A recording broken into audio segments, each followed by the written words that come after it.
Hi, it's Carla Van Laar here. Some of you know me, some of you don't. I'm a painter and an art therapist from Melbourne. I'm recording this video to provide you with an introduction to my new book, which is actually called Seeing Her Stories, and it's all about my doctoral research project by the same name. So the book is here on my website and you can just click on it and read it and look at it. It's full of pictures. This video will go for about 20 to 25 minutes. So you can play it all at once and then look at the book, or you can just listen to a little bit and move to the book, or you can pause the video at times, look at the book and come back, because I'll be sort of talking you through some of the key ideas from the book. So, Seeing Her Stories. For as long as I can remember, seeing has been a source of pleasure, fascination, knowing and being in the world. Noticing what I see intrigues and delights me, prompting me to make artworks and show them to others. I've been doing this since I was a child. I have pondered on how works of art act like conversations between people. I've noticed myself being impacted by others' artworks in ways similar to how others report being moved by mine. I'm fascinated by these exchanges and how they change us and our lives in ways that are sometimes small, sometimes momentous, and the meanings that these exchanges hold for us. When I published my book, Bereaved Mother's Heart, back in 2008, based on my master's thesis, I purposefully created artworks that related to the range of my experiencing following my son's short life. These included themes that I'd not been able to find in the public domain, aspects of my story that seemed to be unmentionable, taboo, unspoken, and unseen. Many women responded, and in fact they still do, writing to me and telling me in person how they'd been touched and moved, how they identified with the book, and how they'd found parts of their own experiences affirmed by the visual artworks. This fueled my interest to understand more fully what happens when a woman's stories are seen. My work as an art therapist in the community, justice and health and education sectors likewise propelled my interest in women's stories. I share the conviction of narrative therapists, mostly White and Epstein and all of the others who've built on from their work, that cultural and institutional stories perform values. These embedded values serve the interests of particular individuals and groups, often at the expense of others, and are integral to perpetuating and maintaining systems of power and the status quo. And my hunch is that many of you will relate to this, have experienced how alienating it can be to work within power structures that perform values vastly different to my own.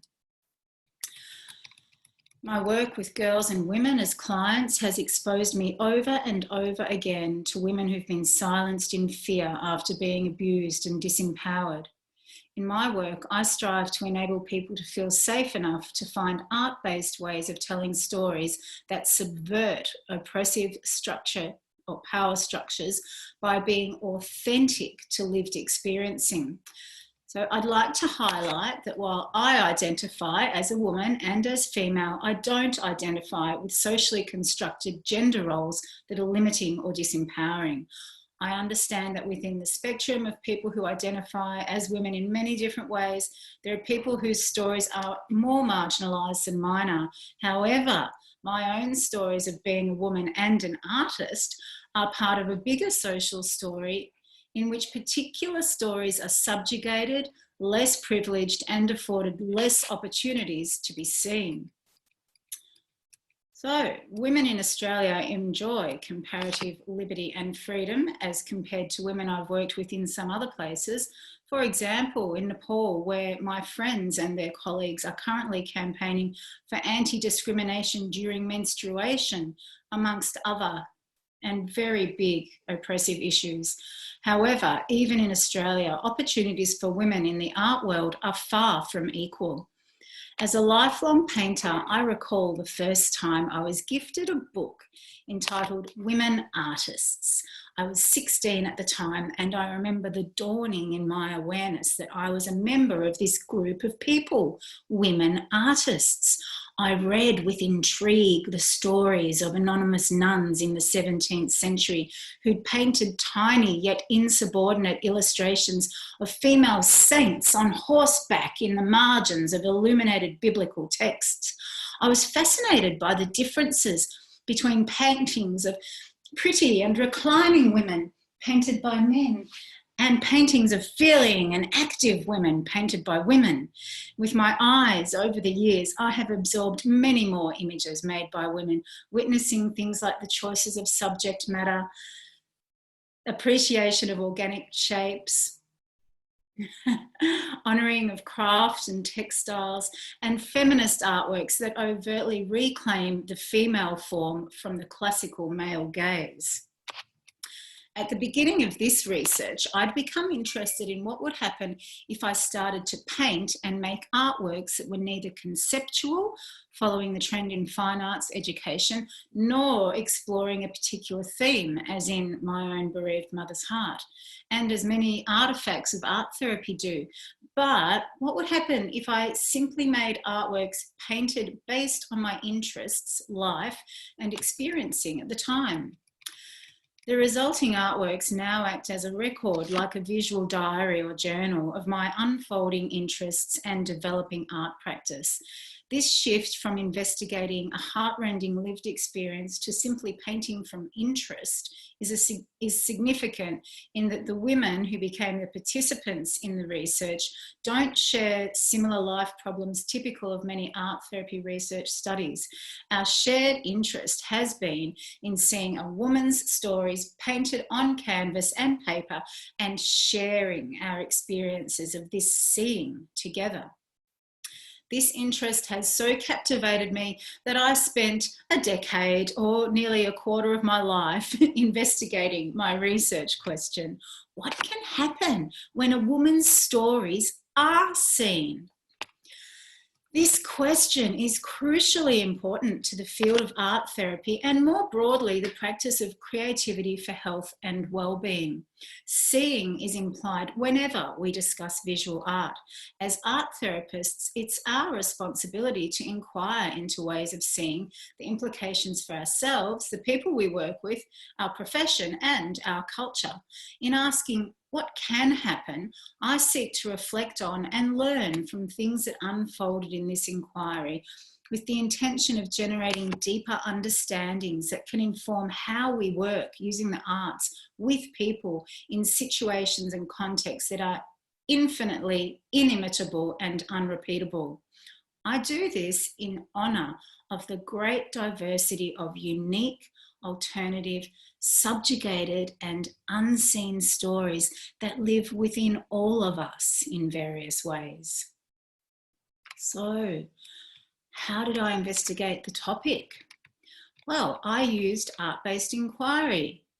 And for me, that meant that I had art as the topic of inquiry, I had art as the means of investigation, I used art as the presentation of findings. And you can read more about that approach, or my approach, to research in chapter 3 of this book. I used my own artworks as examples of women's stories and investigated what happened when they were seen by myself and other women.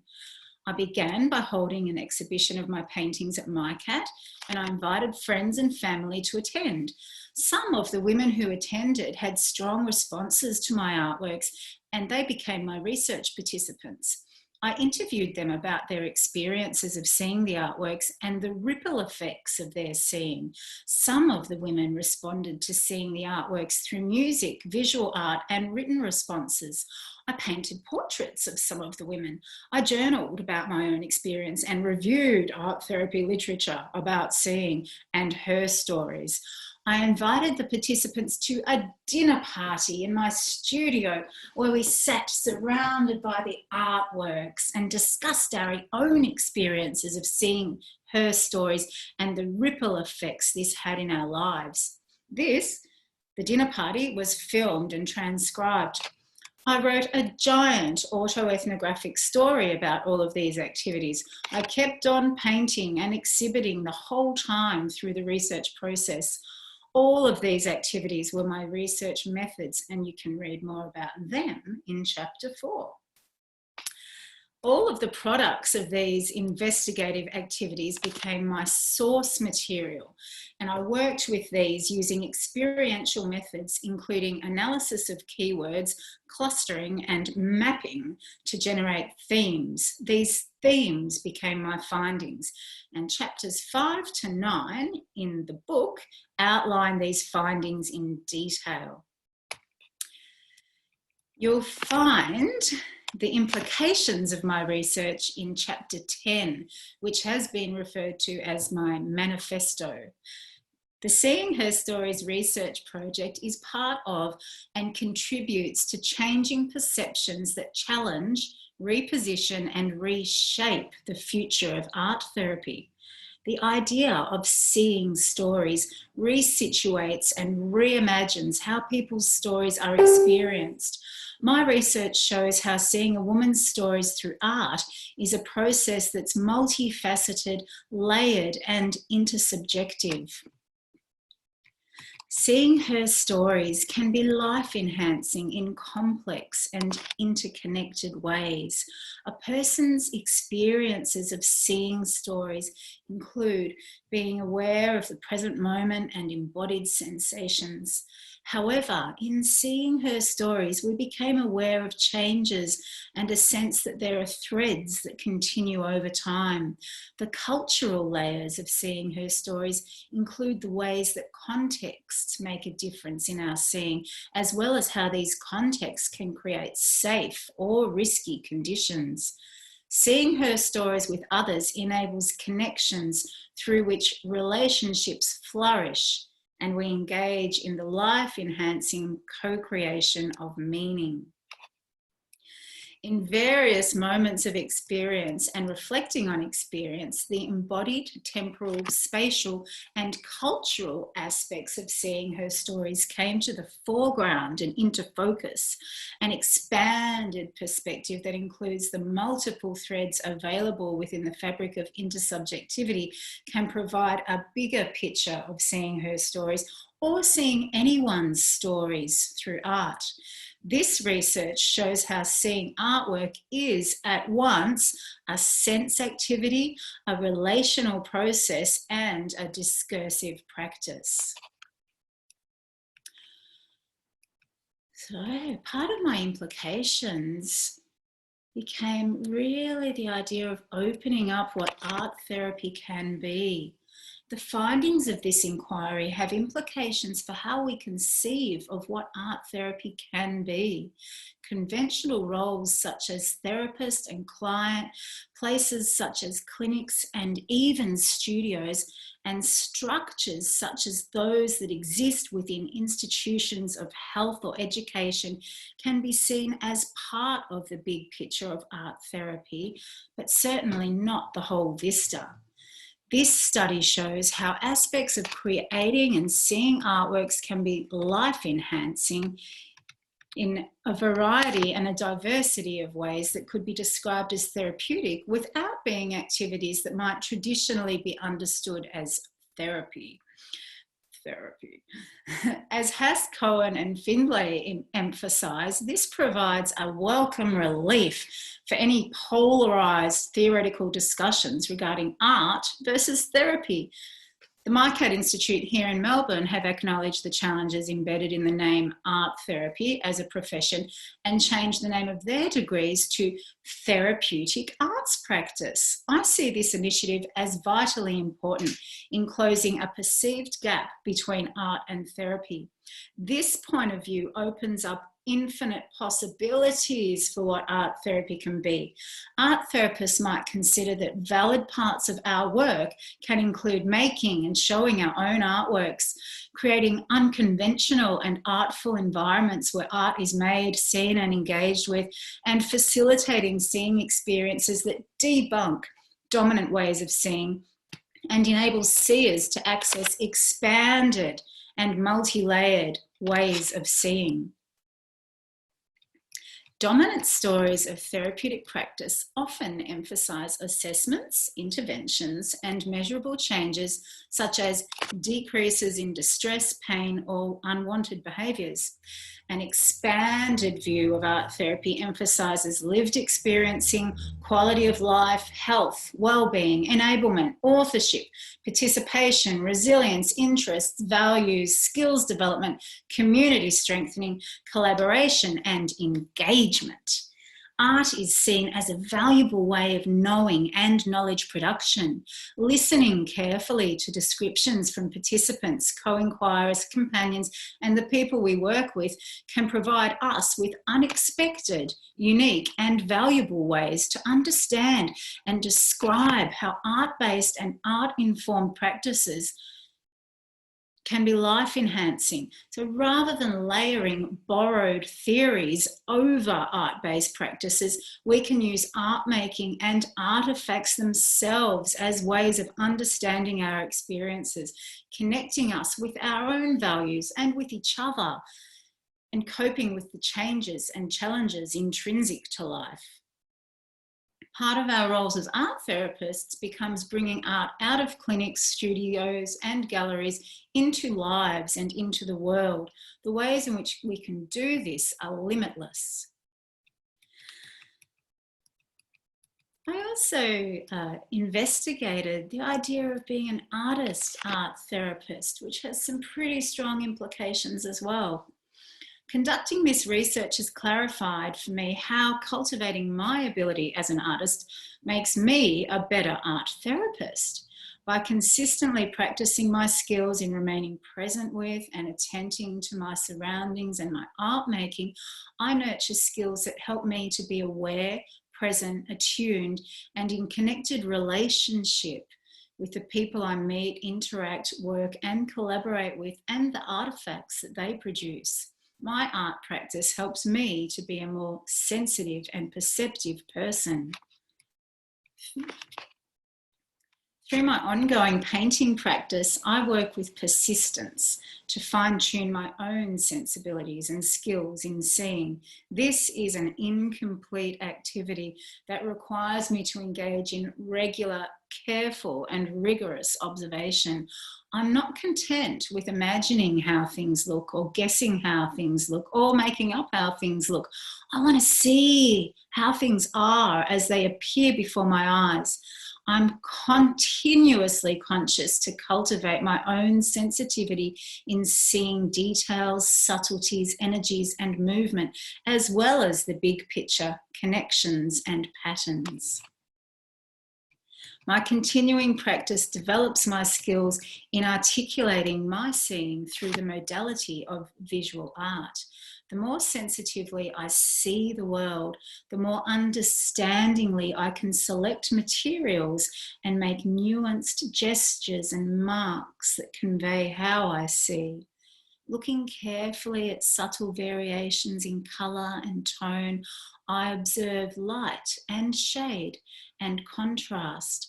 I witness and strive to visually describe form, weight, texture, substance, and the shapes of spaces between objects. I become attuned to patterns and interconnections and aware of metaphoric content in the paintings I produce. In my painting practice, seeing as a whole body experience is an epistemological tool that brings me into a sense of connection and relationship with my surroundings in the material living world. I use my senses and kinesthetic interactions with materials as my ways of knowing this world. In using my senses, I deepen my connection with my own embodied perception and come to trust it as a valuable way of knowing that is intensely my own. What I have come to know from this first-hand experiencing is that the world is a place of sensation and movement, alive and interconnected. I remember the intensity of my encounter with one of Georgia O'Keeffe's flower paintings when I visited the Museum of Modern Art in Chicago. In that instant, I simultaneously felt a sense of resonance with how she saw and painted the flower. I loved her and everything she stood for as a woman painter, and I felt that she had given me permission to paint. As a producer of artifacts myself, I have learned how creating opportunities for others to see my artworks in various ways supports connection, intimacy, and relationship. People see my artworks at exhibitions, online, on social media, on the walls in my home and my art therapy studio, in their workplaces, in their own homes, and during social interactions when they appear interested and I show them pictures in miniature on my phone. They also see me making art when I work in public places and improvised studios where I set up to paint. By sharing my artwork, I bring more of myself into my therapeutic practice. I allow intimate parts of myself to be seen. Something of my sensibilities as a person is communicated to people through my artwork. When people see something in my artwork that they're drawn to, curious about, moved by, or resonate with, they can feel a sense of related connection with my artwork, and this can extend into a sense of related connection with me. This sense of related connection can create conditions of trust and intimacy in which people feel invited and permitted to be vulnerable themselves and to trust me with some of their own stories. Seeing my stories can become a generative experience for viewers as they are inspired to produce their own creative work. And through our iterative art making and sharing of our artifacts, we engage in mutually knowing aspects of each other.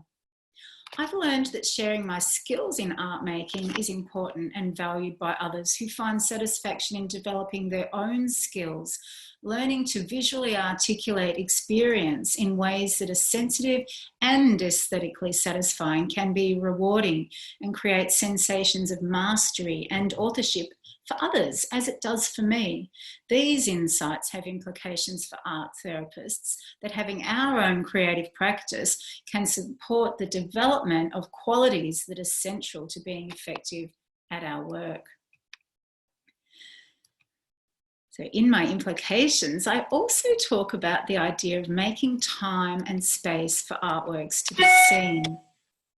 If we accept that being in a space shared by artworks can be life-enhancing, the world is our canvas.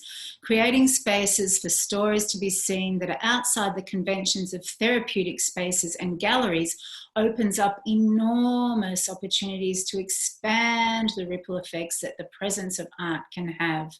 If we also value making time for engagement with artworks, this has implications for how we structure our often time-limited sessions and how we might create circumstances where art can be seen for extended periods of time outside of our face-to-face encounters. We can start by considering places where art therapists already work, such as hospitals, schools, prisons, rehabilitation centres, aged care settings, disability services, and private practices. How can we bring more encounters with art into these places? During my recent visit to a local hospital, I noticed how the music therapy department had signs around the place promoting how music makes us feel better and can even help us to heal. As I walked through the corridors of the hospital, I encountered musicians who'd set up with their instruments to play live music for people in waiting areas and on the wards. I was an outpatient myself at the time, and I found myself profoundly moved by the care I felt as I listened to the music and watched the musicians playing.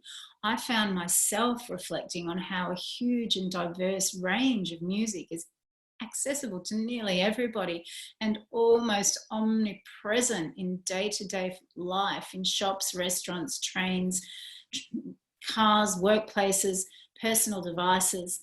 I wondered what it might be like if encounters with a vast array of visual arts were as accessible as music is and permeated institutions like the ones I've just mentioned. I'm reminded of Adrian Hill's early efforts to bring art into hospitals in a variety of ways through artist talks. And this is going back to 1945. You give talks, bring in postcards of artworks and place art on the walls in the hospitals. Imagine if the walls of every hospital room displayed an artwork chosen by patients, if artists set up easels in school playgrounds, if public arts programs were delivered in prisons, if residents in rehabilitation centres practiced painting from life, if aged care settings employed artists in residencies, if disability services hosted rotating exhibitions of community artwork, and if private practitioners let their clients borrow artworks to take home and live with on their own walls. These things do already happen. To me, all of these art-based activities and practices feel natural and a part of being an artist art therapist. From a traditional view of therapy and the role of the therapist, these practices might be dismissed, diminished, devalued, or simply not understood. Most art therapy practice emphasises the importance of clients generating artwork. However, my study has shown that making time and space for artworks to be not only made, but also seen and engaged with is valuable and has many expanding and life-enhancing ripple effects. The presence of artwork can enable seeing experiences that offer resonance to viewers and act as access points into relationship, connection, and co-creation. Knowing this has radical implications for reconstructing art therapy practice, putting aside conventions, bursting open possibilities, and bringing in what is now known to create an expanded view of art therapy practice to include a great diversity of therapeutic art practices. As well as imagining how we might bring more art encounters into the spaces we're already working, I've started imagining bringing our art-making practices out of institutions where art therapy is expected to occur into unconventional places and the ripple effects that this might have. Some of the places where I have set up my easel and made art include a campsite, a supermarket car park, an office surrounded by computer desks. In these situations, people are consistently curious about what I'm doing and approach me to have a look and make a conversation. It seems to me that in creating art in and about everyday environments, that I am acting as an artist witness to everyday life and everyday experiences. I participate in the practice of making the ordinary extraordinary through art, an activity that can be transformative by making meaning visible in the otherwise mundane. Artwork makes the moment matter. Recently, I was offered, or actually back in 2018 now, I was offered an artist fellowship which involves setting up a pop-up painting studio and making artworks in an office where a team of academics work, a creative research lab known as Creative Agency at RMIT University in Melbourne. Their core focus is research into creativity and social change, and the staff who work there are actively engaged in generating and gathering stories and interviews as data for their research projects. They wanted to see what it would be like to have artwork being made alongside them while they worked. Having me present making art in the middle of the space of the Creative Research Lab was a way of embodying the values that the director of the research lab, Associate Professor Anne Harris, brings to her research, creative practice, and its power to change social structures. This opportunity came about for me after Anne saw my artwork on social media and was intrigued about seeing my paintings about urban backstreets. Another ripple effect of what can happen when a woman's stories are seen.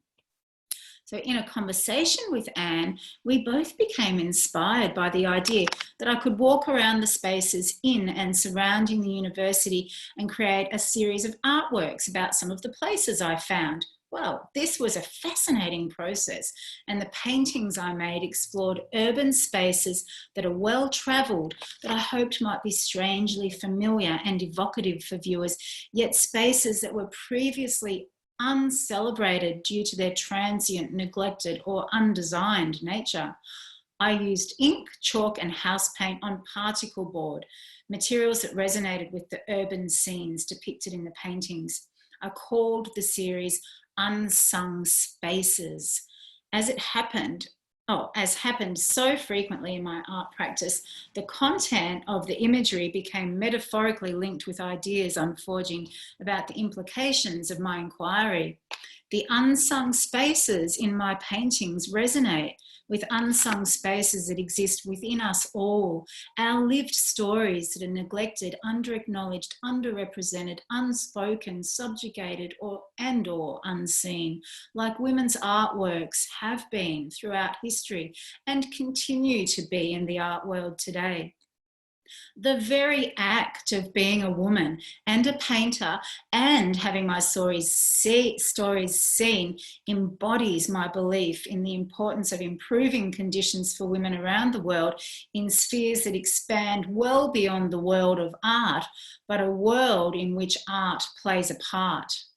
Elevating the status of material and external unsung spaces through my artwork makes visible, through metaphor, the potential for enabling the unsung stories of our own existences to be more acknowledged, more represented, spoken about, liberated, and seen.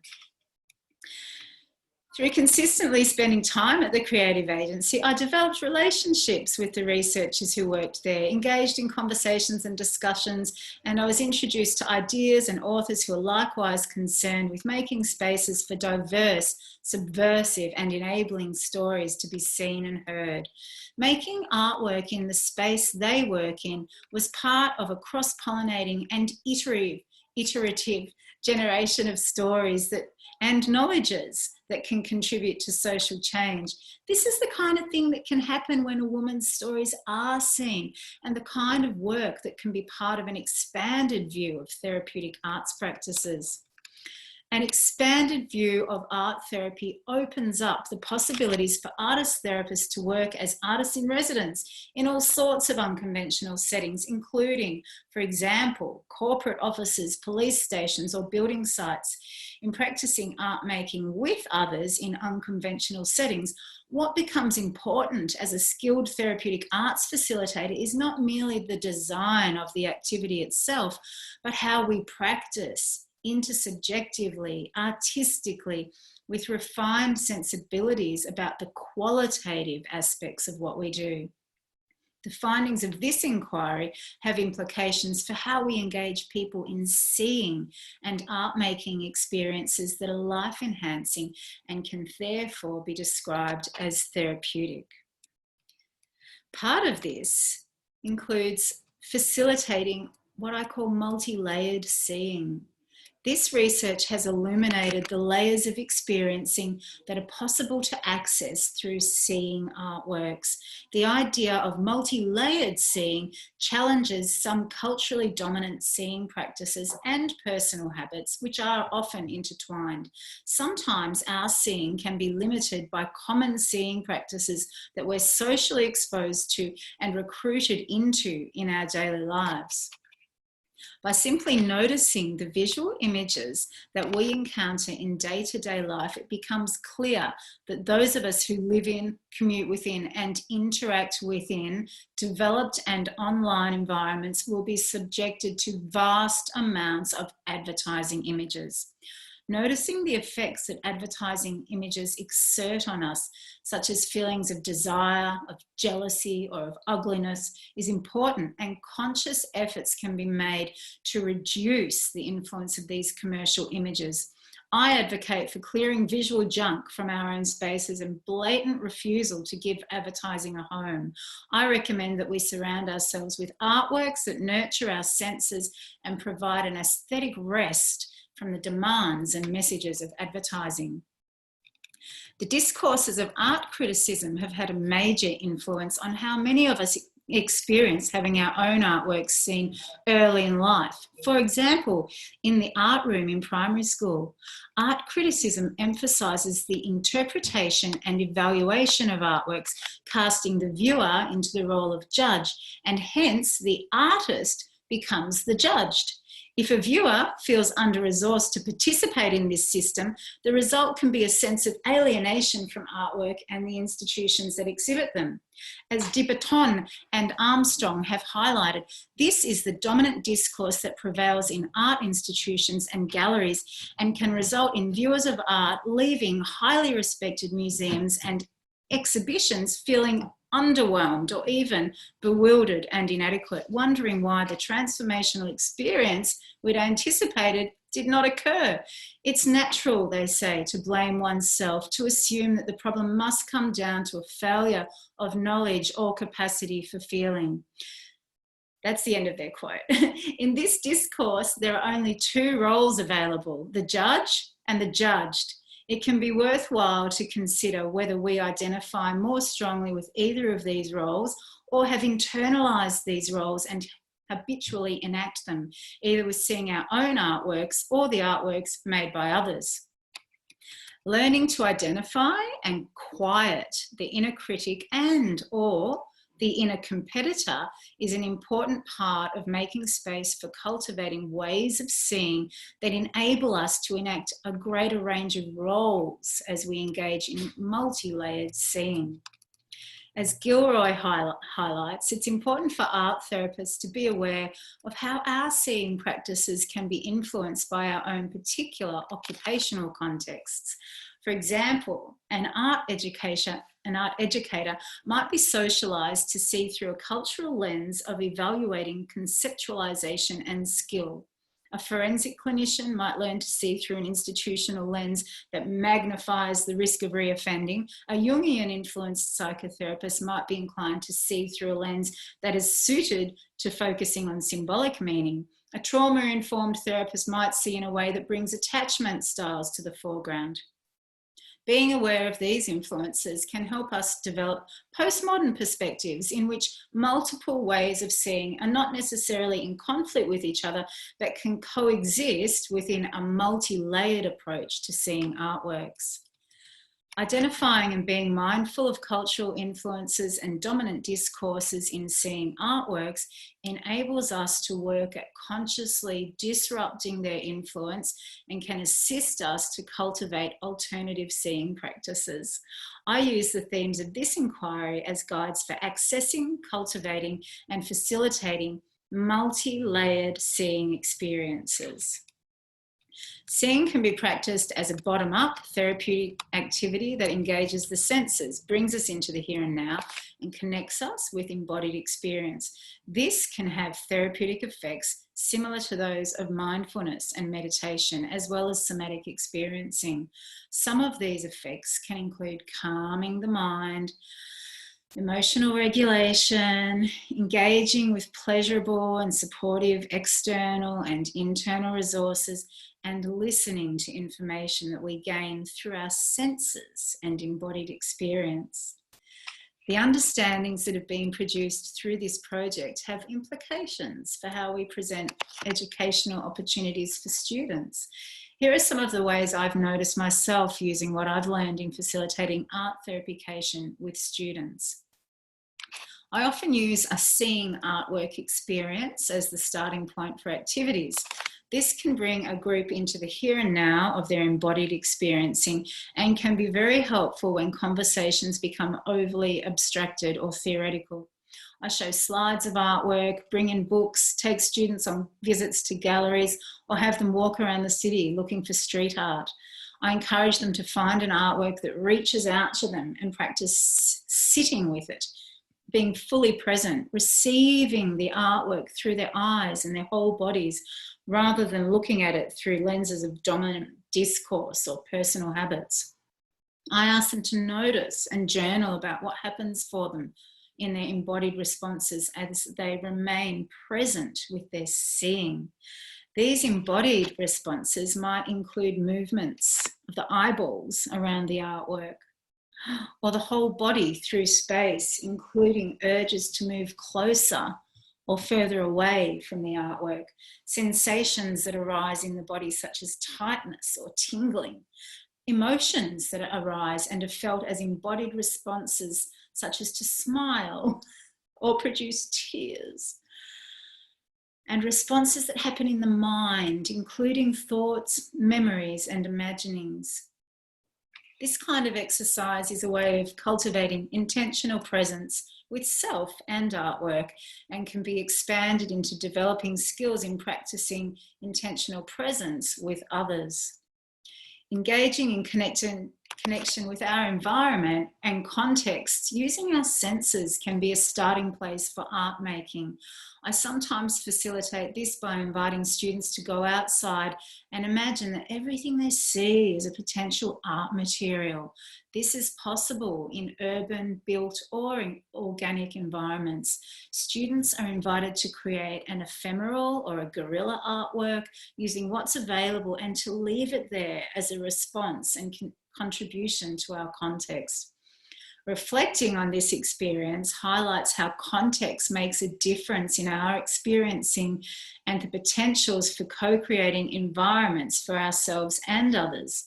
This can be a way of presenting the idea that seeing and making artwork can be at once an individual sense activity, a mindful practice, a story, and a social action.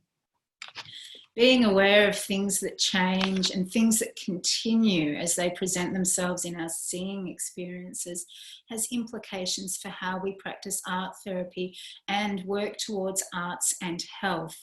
For art therapists, we're frequently seeing the artworks made by the people we work with, although the idea of a fully in the present embodied seeing might not always occur. By practicing our skills in present moment awareness and being mindful of our embodied responses to seeing the artworks of others, we can become attuned to changes in choice of materials, changes in process such as mark making, rhythm, pace, changes in subject matter, composition, or expression of emotions. We can notice and reflect these changes as a way of being present with the people we work with or our companions. Attending to change can provide hope that even in trying times, things are likely to change. As shown in the Seeing Her Stories inquiry, these things can be things like perspectives, relationships, emotions, and ways of being in life. In addition to noticing changes, we can be attuned to threads of continuity as we engage with others' artworks, noticing what continues, as we've seen in this inquiry, can connect us to a sense of relationship with our ancestors and culture, with our continuing sense of self, by connecting us to things that are important to us and our personal value system. Connecting with this sense of continuity of values within our lives can help us to remember, uncover, discover, generate, and co-create stories that are meaningful, hopeful, and empowering, and make choices that support these continuing stories. Attunement to continuity does not evoke conventional kinds of questions such as, how can I change my behavior or my emotions or my relationships or myself? But rather it prompts reflective responses to questions like, how can I bring myself forward? How can I continue? What's important to me as I move from this present moment here into the future? For groups or communities, these questions can strengthen a collaborative commitment to shared values and the enactment of preferred and empowering stories as collectives of people consider together, how can we bring ourselves forward? How can we continue? What is important to us as we move from this present moment into the future? Creative work can help us to see and understand patterns of experience that flow from our ancestors and cultures into our own ways of being. Seeing these patterns and engaging with them through the arts can enable new and restorative ways of responding, heal wounds that run back through generations, and create new, healthier, more productive ways of being that are passed on to those who come after us, our descendants. Artworks can be made that embody these stories, and the ongoing presence of the artwork can contribute to the context in which diverse, embodied, authentic stories and the people who make them are welcome, acknowledged, valued, and seen. Now we come to seeing and being seen, making visible. The themes that have been explicated as findings of the Seeing Her Stories inquiry are part of the bigger intersubjective dialogue that occurs between people and the material world. As practitioners working within an expanded view of art therapy, the themes of this inquiry can be useful as a guide to cultivating multi-layered seeing experiences and practices that are enhancing for the people and the contexts that we co-create with and within. Interrelated and multi-layered seeing, as demonstrated through this inquiry, requires, in fact it demands, a responding and a sharing of stories that foster relational connection and growth into well-being. In my work as an artist, art therapist, there is a mutuality of sharing. In an expanded approach to therapeutic arts practice, it is significant for the art therapist to share themselves and some of their story through art, enabling relational connection and a felt sense of belonging. This, of course, must be done mindfully with the purpose of cultivating well-being with individuals, groups, or communities. My research illuminates the importance for therapeutic arts practitioners to engage in art making as ways to develop and expand the qualitative sensibilities we bring to seeing our environments, seeing our own artworks, and seeing artworks made by others. Seeing with qualities of presence and embodied empathy is grounded in the idea of interconnectedness as inherent to intersubjectivity. It is with this same intense quality of embodied, interconnected presence that we can attend to seeing our clients, collaborators, and companions in ways that cultivate understanding, belonging, authenticity, and enablement. These become iterative conditions whereby more unseen stories can be generated, enabling even more stories that might have been lost, hidden, unacknowledged, or subjugated to be seen.